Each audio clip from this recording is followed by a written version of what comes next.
Bueno, hori da, urte asko pasa dira geroztik, ni goatzen naiz, lezon, zela emakume bat, euskararen alde edo lanien naizena, eta gurasoak konbentzitzen saiatzen zirela, bera, saiatzen zela, nolapatxe ikastolara edo eramateko.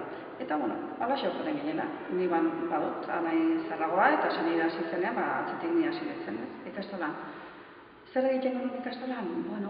Gutxi gora bera baina egiten dutena, ez? Batuketak, kenketak, zatiketara ikasi genula, eta gero irakurri eta tarteka abestu. Gernikako arbola, eta horra itzen ginen. Gernikako arbola, kantari. Ongi pasatzen genula, hortaz goatzen naiz.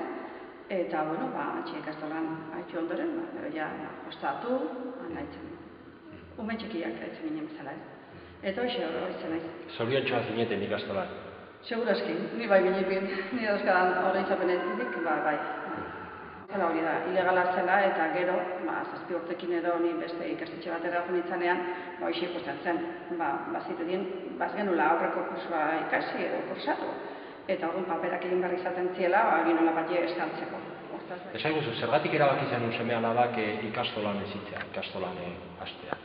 Bai, nik esan ikastolakin lokera handia ditut, guraso izatetik langile ere banaiz, eta beti pentsatu izan dut, ikastola dela gure Euskal Herriaren hezkuntza proiektua.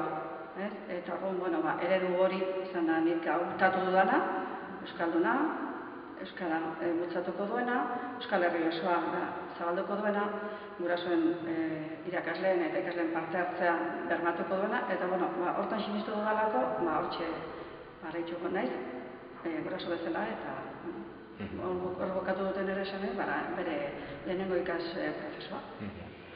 Nik uste dela ilusio asko, lan asko, gogo askoren nolapatxeko premioa edo saria.